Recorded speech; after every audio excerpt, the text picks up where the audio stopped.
So I always thought the sideline reporters made everything up, really just as a way to fill in the time. But what do I know?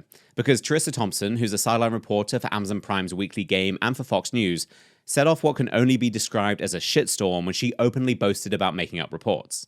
And I've said this before, so I haven't been fired for saying it, but I'll say it again. I would make up the report sometimes because A, the coach wouldn't come out at halftime, or it was too late. And I was like, I didn't want to screw up the report. So I was like, I'm just going to make this up because first of all, no coach is going to get mad if I say, hey, we need to stop hurting ourselves. We need to be better on third down. We need to stop turning the ball Pressure over. the quarterback. Yeah, exactly. and do a better job of getting off the field. Like, they're not going to correct me on that. Right. So I'm like, it's fine. I'll just make up the report.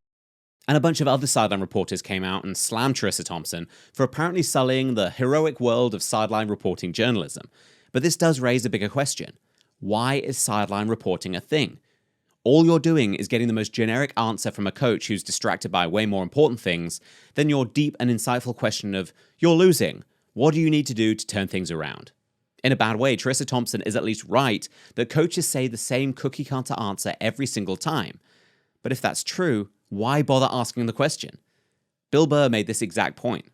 I don't like how they interview the coaches, too, when they go to the in halftime as they're running off. Like, I think they should just be able to stay focused on the game. They shouldn't have to talk to somebody in, like, a ski parker. They're like, yeah, you're down by 14. What are your thoughts? It's like, what do you think my thoughts are? It sucks. I'm worried about my job. I'll probably have to sell my house. My wife's going to leave me. I need to score more points in the other half. Who are you? Why am I talking to you? You're not even in football. Yeah. Did you even play to the high school level? No, probably not. You took journalism. Yeah. Get out of here. What about... Yeah, it's a bunch of nerds interrupting people who know what they're doing. Get out of here. Yeah. But here's the thing. It says everything you need to know about American journalism, that every mainstream outlet can lie about literally everything, but people draw the line at random sideline reporting for football games. I mean, I know we love sports, but if you care that every Bill Belichick syllable is reported accurately, I'd love it if you cared at least half as much about the fake Trump-Russia collusion story, or AOC's crying over a parking lot, or everything the CDC said about China and COVID. But at least there's hope for Charissa Thompson. Her skills are perfect for CNN, and with a bit of schmoozing at the right fundraisers, and with a few good connections in Hamas, she'll be a shoo-in for an anchor job at MSNBC.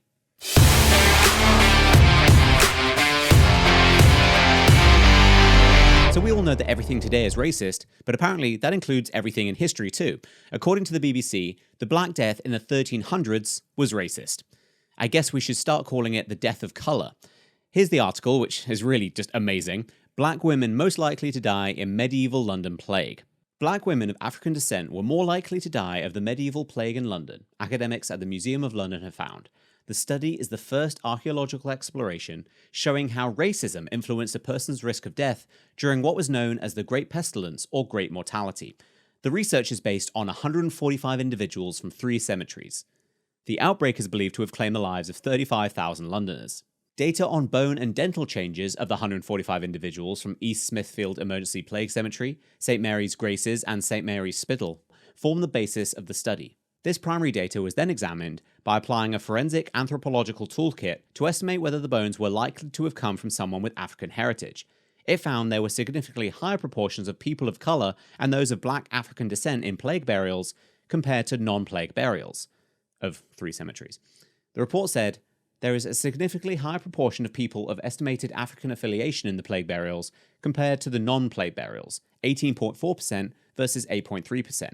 For the female-only sample, individuals of estimated African population affinity have a significantly higher estimated hazard of dying of plague compared to those with estimated white European affinity. There are no significant associations for any of the other comparisons.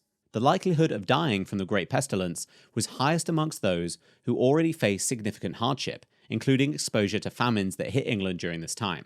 The research concluded that higher death rates amongst people of colour and those of black African descent was a result of the devastating effects of pre-modern structural racism in the medieval world. Which are all pretty big words for a time when indoor plumbing wasn't even a thing. But what's the reality? The bubonic plague pandemic between 1346 and 1353 resulted in the deaths of 75 to 200 million people across the world, which, yes, included people of all races. But if we focus on London, 35,000 people died during the plague, which was more than half the city's population. killing between 40 and 60% of the entire country in 1 year. But we're supposed to conclude that digging up 145 people from 3 different cemeteries is enough to conclude that racism is the real problem. Racism for a virus that, based on actual research, originated in the Far East, probably from a 14th century lab in Wuhan. Do we know how many black women lived in London at the time? Do we know how many people died of the plague compared to privileged white women at the time? Do we know about any other factors like pre-existing conditions or diet or areas of living? No, because who cares? All that matters is keeping one virus alive, the mind virus of racism. If only Black Lives Matter had been around in 1348, just think about how different things could have been. Okay, I was 18 years old dating my Canadian boyfriend, and he was telling me all about where he's worked in Canada, and the topic of Alaska came up, and I was like, wait a minute, you can drive to Alaska? So this video is going viral of a woman with Bernie Sanders' shoulder syndrome blaming the US public school system for thinking that Alaska is an island. Before you call me a stupid American, I just need you to hear me out, okay? I was 18 years old dating my Canadian boyfriend, and he was telling me all about where he's worked in Canada, and the topic of Alaska came up, and I was like, wait a minute. You can drive to Alaska?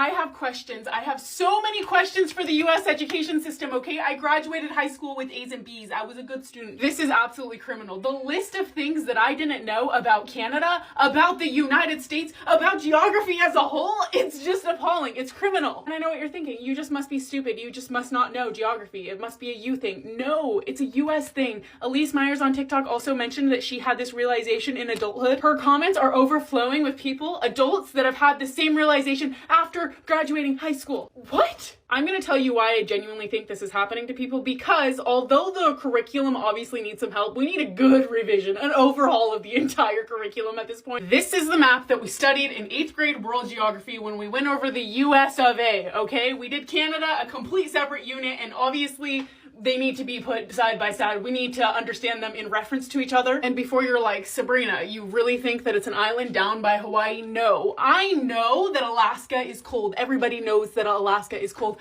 I know that it was northern, okay? I know that this section of land is northern. But did I know that it was connected by land? No, I did not know that. While we're here, because I already embarrassed myself thus far, let's go over some other beliefs I had before the age of 18. I thought that Maine was all coastal, other than the part that was connecting to New Hampshire, of course, but all coastal. You're just gonna throw this at me at age 18? Like, Maine is not all coastal? This leads me to my next rant. As somebody who now lives in Canada, I have resided in Canada for 3.5, 4 years now. I did not know anything about Canada. For starters, nobody told me it was this big, and Alaska, that's freaking massive. That's not as small as it was on the US map. I thought Texas was bigger than Alaska. I guess I'm just constantly in awe now. Last time I was in Utah, my 45-year-old uncle goes, how are you liking living in Vancouver? Knowing I live in Canada, right? I go, it's great, we love it so much. And he goes, have you made your way out to British Columbia yet?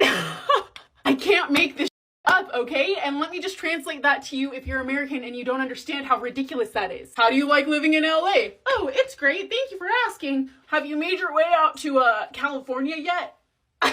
And the list goes on. What I did not know about Canada, but now I reside in Canada, so I've had to learn. These are called provinces, not states. They pronounce the letter Z, Z. And real quick, I know everyone's gonna say, did you not look at a globe? Listen. I did not think I needed to look at a globe to confirm whether or not my school curriculum was correct. I don't know, I guess I'm just really frustrated because now, as an American that's married to a Canadian, he takes every opportunity to make fun of my lack of competence surrounding geography. Actually, no, everything. Culture, history, religion. My husband knows more about US history than I know about US history. It's just appalling. Don't say I don't have anything going for me, okay? Good thing I know how to find X, and I know the quadratic formula, the periodic table of elements. My I know how to play Mary Had a Little Lamb on a recorder. Dinosaurs? I can name every single one of those suckers and everything that they eat, their diet. I know more about their diet than I know about my diet. You know what? I've got to be grateful that I know all of the important and relevant information to existing nowadays with the rest of the world. Things like, I don't know, all 46 presidents in order. George Washington, John Adams, Thomas Jefferson, James Madison. I know how to drop an egg and not break it. Okay, here's the thing. The public school system is a mess. Too many school districts are more focused on finding ways to pay teachers to do absolutely nothing, and if they have to teach, they're either teaching them communist propaganda or sharing their sexual fantasies with the kids. But we also shouldn't always just scapegoat public schools and let dumb people blame them for all of their problems. Are you seriously telling me that this woman only ever saw this one US map during 12 plus years at school?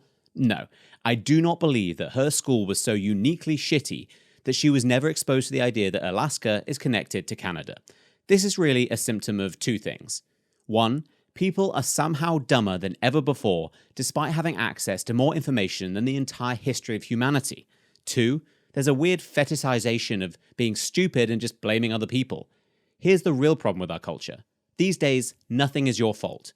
Because it's way easier to blame public schools or the government or climate change or any other boogeyman for your problems than looking in the mirror and admitting that maybe you're just stupid.